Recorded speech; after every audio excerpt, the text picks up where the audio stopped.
musi wa gatanu aho rero uronka akaryo keza gakwiye ko gufiringa bimwe mu bikorwa by'abarundi ibikorwa mvabwonko by'abarundi aro ndavuga ari amafilime ndavuga umuziki ndavuga n'indi byose bigenda bitandukanye bifatiye kuri entertainment wace kubona Rwambo OG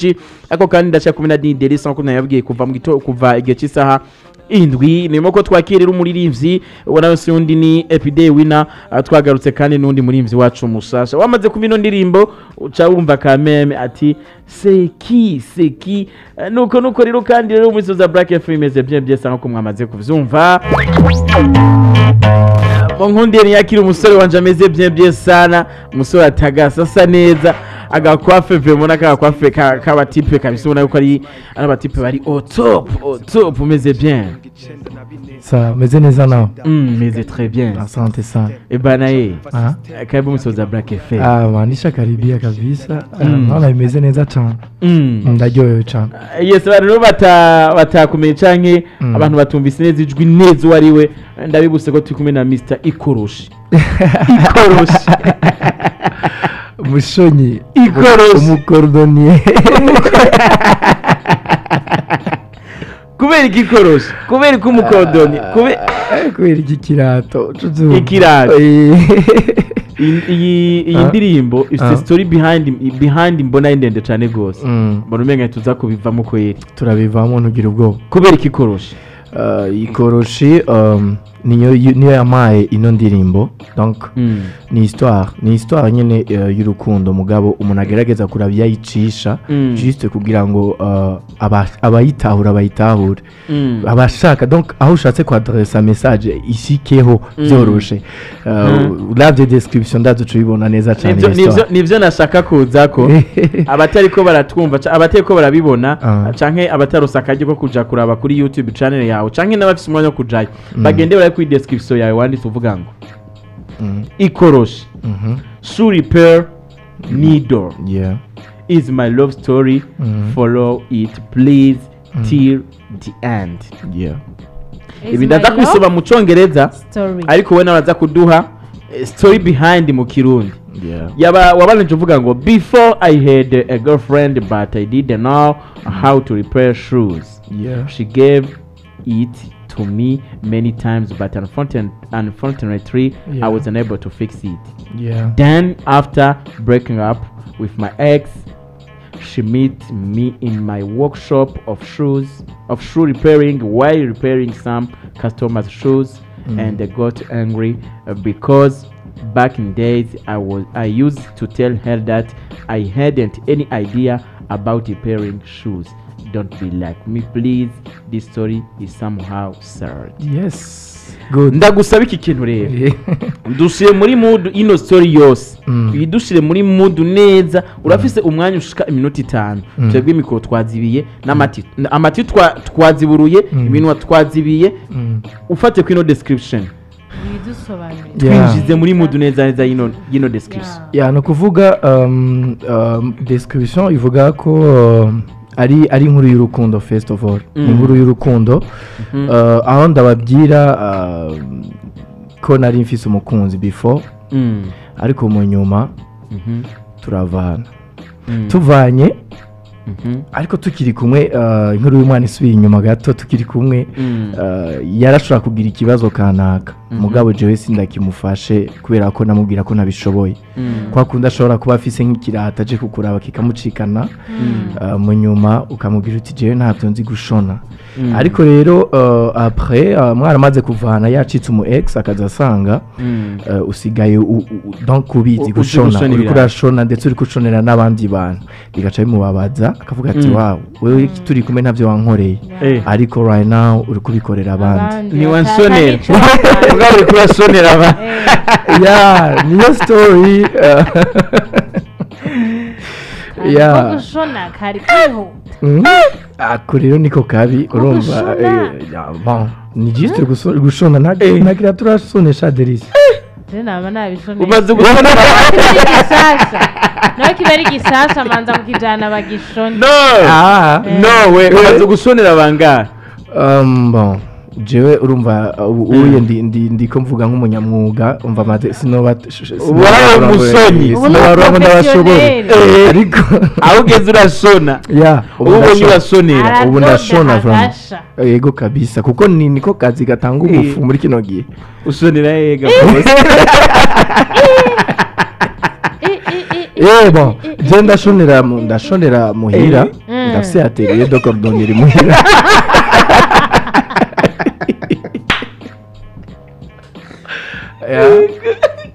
ariko nyene pay attention sishoni bya bose arivyo nashobora tugira condition ushonera bavuga ati jewe udakwije ibisa sinagushonera ibirato bivana n'ibirato ingene bimeze ibirato by'abagabo biragoye gushona ivyo oye ngira birafise abandi bakordoniye babishona je ndashona ibirato by'abigeme cyane ndabikarira ivyo vyonyene nakira nta prix ufixa cyangwa bivana n'ingene cyashonorotse biravana n'ukuntu cyashonorotse anyway ibirato byose Imana yaremye yabiremye bishonorotse nta birato na bimwe bazo uzosanga mu bantu just usanga kidafise ukuntu umuntu yogishona derisa n'ibiki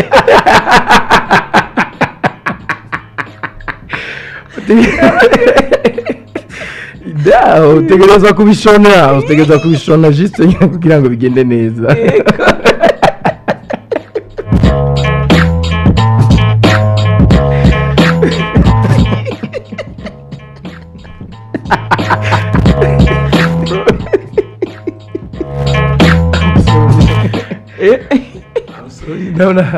ndabona delisi yatwende cyane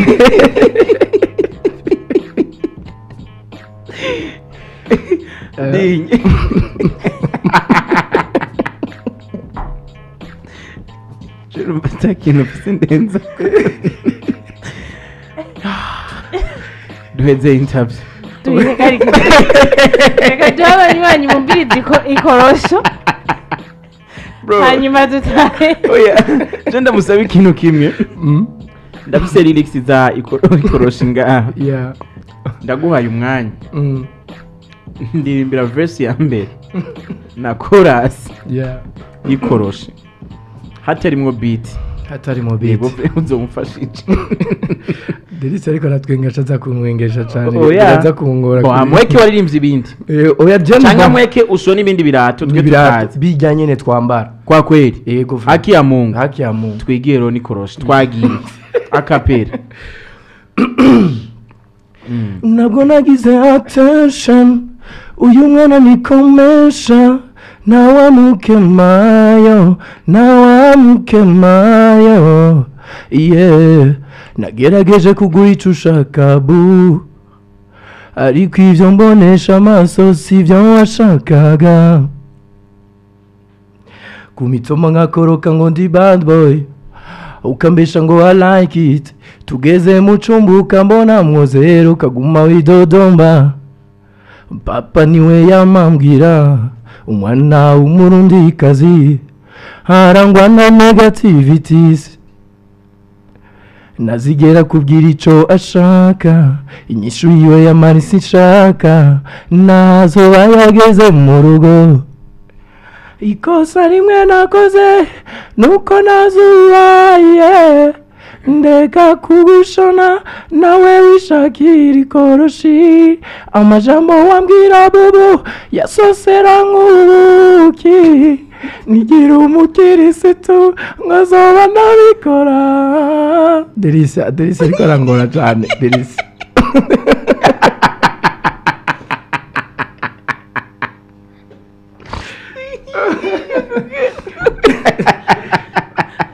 antuka Jenny delisi ntituriko turatahurana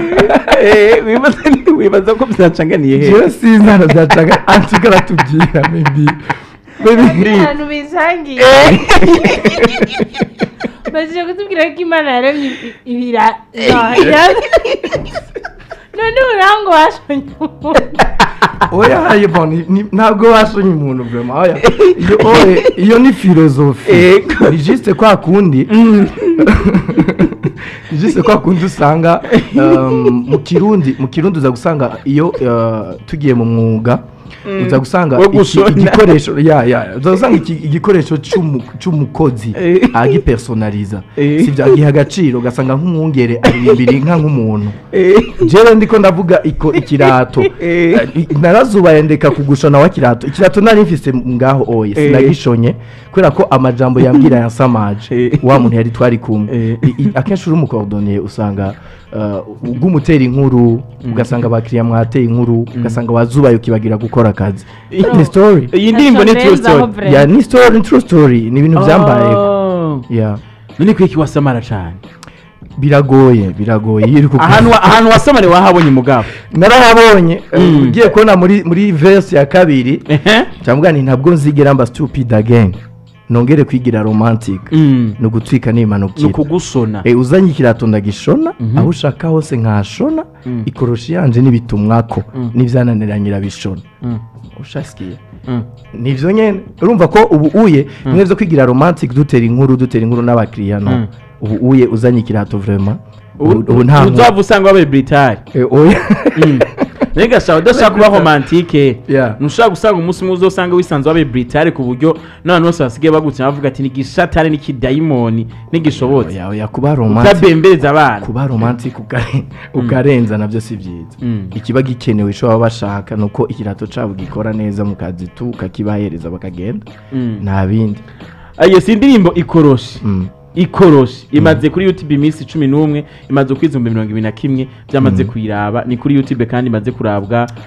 ifise abasubscribers badashika 3,000 ubona yakiriwe gute yakiriwe neza cyane ku buryo no shaka kurumukunda bisigura ndashimira abantu bose vraiment kuko ugiye no kuraba ama comment ari muri YouTube urabona ko ari positive ni menshi kandi ari positive mu kiringo gito cyane maze kuri YouTube yani ibintu byiza cyane ikurikiye guilty ikurikiye guilty ubona ko ifise nyuma y'amezi ibintu byose indirimbo ziraba ari nziza mu abantu barihitiramo niko byama biri muri music tuvuge ko indirimbo zose ku indirimbo 8 mbona kuri channel yawe zose ntizari nziza ibintu warimbira abantu wari bwatahura ivyo urimbira abantu ubu watuye ivyo urimbira abantu nezereza ivyo ari muri kino gihe nabonye ivyo bakunda amakoroshi yasa amakoroshi ibirato gushona bongira barakundi iyo philosophy nanditse miyo ndirimbo ya kuko antuka ni ya ndirimbo ushobora nyimbura umuntu kuze ucutahura ivyo navuze exactement ariko uri umwana ntushobora kubitora cyane audio yakozwe nande jewe nyene muri kwa Corida Magic Magic Mix Record rega je nabuze je ha ma clip nayo video yakoze ni witwa Mika Orson bambaragira ibibatso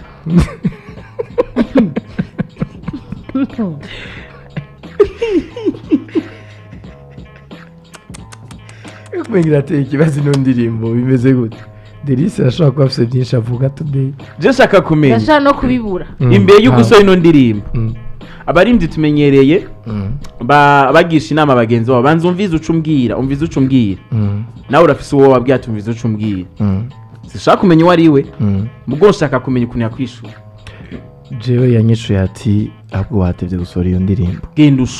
genda ushone sohora ikoroshi isama ushone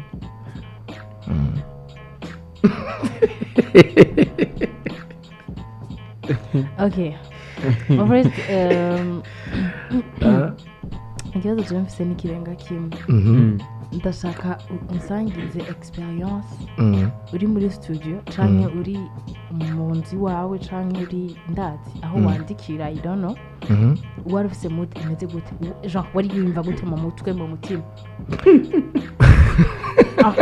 njye kibazo cyonyine numva afite kugira ufate urupapuro n'ikaramu wicaye ahantu uri kurandika ikorosho wari umeze gute kuno kivuga ari ikorosho kandi ikorosho ntayuzi par contre ahubwo Ndayizi. ntazi kuvuga ikoroshi avuga ikorosho Jewe uvuga ikoroshi. title nayenzi ko ari nagumye ikoroshi ndamubwira iyo ngo ni korosho ni koroshi ikoroshi Ndayikoroshe. bon kwanza tugiye muri experience je ntabwo nandika ku rupapuro n'ikaramu ni inspiration Awubwirako. ivamo ni ukuvuga mba ndyamye akenshi ndimo ndazandika mu ijoro ushobora kwikangura saa 8 saa 9 saa 7 ijoro hama nkabyiyumvira yandiha context nkiyumvira ukuntu ngomba ndabikore hama nkaca mvyuka nkaja muri studio hari igihe mvyuka muri iryo joro nyene nkaca ngenda muri studio nka recordinga nkakora beat nkaca ndicodinga numva simfata umwanya wo kuvyandika cane mugabo ahubwo gusa ndagira correction ndishitse kuri micro nkiyumvira ni est-ce que iyi langage nazanye ngaha niyo langage ikwiye kuririmbwamo. En fait, the question is, aho wari uri hose, wherever sinzi. Nimba wari uryamye, nimba wari muri studio, nimba wari mu mutwe wari umeze gute, mu mutima wari wiyumva gute? Nari niyumva neza cyane. Wari mu yihe mood? Nari numva. Mood wari mwe yari nyabaye. Muri jewe. Kuko ni if it's a true story, maybe wari butse la fila. Soit hari ikintu cyamukwibukije vumva inspiration iraje so nkeneye unsangize experience mu mutwe no mu mutima wari umeze gute. Mu mutwe no mu mutima nari meze neza, nari mu bihe byiza, nari mu bihe by'urukundo, nari mu bihe n'undi mushasha. Merci beaucoup, merci. N'undi mushasha. Ega Delisa aho aho byamucanye. nagushimiye jewe nta n'ibindi birebire nyirirwa ndabaza. Nagushimiye. You know what? Hariho ikintu gishobora kuba ukabona umengo ni correction ya mistake wigeze gukora so bikaguha kwiyumvira why iyo mistake wayikoze ukumva nyene ati ebana akana kanya kisa. Do you think ubutumwa washikije mino ndirimbo bwarashikiriye nyenebwo? Bwarashikiriye nyenebwo uvyemezwa niki? Ndetse bon nyenebwo n'umufana w'umuziki w'u Burundi. Uvuga uko bigenda kose ategerezwa kuba yarabwumvise. Nimba uzi yuko ufise umukunzi you have to know ukuntu umunezereza sisa. Nimba biri ngombwa ko ushona ikirato ciwe gishone neza kandi faut pas kwicara utazi nayo bikardashe byose biragenda. Aratizi n'amazina Juste ni kwa kundi hari utuntu duto dushobora gukora umukunzi wa Jordan ibyo byose nyene ciwe hari utuntu duto dukenya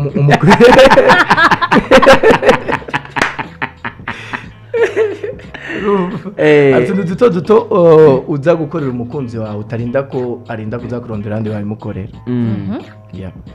Ugiye kureba YouTube yawe YouTube channel yawe ariyo Master K official urebye indimbo ziriko vrema urabona yuko YouTube channel yawe igenda buke cyane gusumba indimbo ziriko bibaza ko kwategwa niki? Bon byariko biterwa na strategie ntariko nkoresha strategie itameze neza muga cette fois ndabona ko kuri channel yanje ariyo movement ndetse iyo ndirimbo imwe yonyine yarazanye abasubscribers barenga 2000 mu minsi 9 mu minsi 10 urumva ko ubwa mbere sinariko ndakora ni kwa kundi nakora indirimbo imwe mu mwaka imwe mu myaka ibiri nkabandanya production mugabo rero narabonye ko hari ikindi kintu YouTube iri kwiransaba ku bantu bankurikirana ko bakeneye ibikorwa bya buri munsi ego cyane jawe ikintu mbona mu ino ndirimbo yawe reka kwanza manze ndagukeze hari ibintu wakoze kuri YouTube abandi baremvye batigira bibuka gukora kuba waratanze verse ya mbere ukayandika ukaduha chorus ukaduha verse ya kabiri ukaduha na chorus ukatwandika na story ukaduha na story ukagira description ni ibintu vraiment bikorwa n'abaremvye bake baba. Asante sana kandi ndabisha muri autre genre ya negligence ni kudafata ibintu professional way kuko hajyanye umuririmbyi sinibaza ko ibintu byose mu irimba abantu bavyumva sito izindi imva mahanga iyo washizemo go munsi amajambo nkaya birafasha umuntu umukunzi w'umuziki wawe kugira gute gutahura ako kare twiteye ko igikurikira ryari vuba cyane ubundi ibikorwa birahari ndetse n'indi video iri ready ijanye n'amakoroshi ndishaka kuguma muri langage imwe ubunyi bitegura kuturimbira iki nanto kuzoryoherwa ikintu cyose nzoguzoryoherwa kizo ari ikintu ciza kandi si kera ntabwo ari kera vuba cyane wabonye karaga kwafi hariho agaspray mutama ikoroshi yarafashe Yeah. ikigo cyitwa senesi asante urakizi sana sense ndakizi cyane ok c'est bien yeah. nuko bakunze ibiganiro The Star System mwamaze kuvyuma turi kumwe na Mr K indirimbo ni ikoroshi ubona ko indirimbo imaze iminsi ishika 11 kuri YouTube channel yiwe kufita ki ni Mr Master ni Master K Mr K arimba gospel mugende kuri YouTube channel yamugire subscribe like share na comment ariko kandi turekura umurongo wa telefone dini nyuma yuko twe tubuze ivyo tuvuga turengewe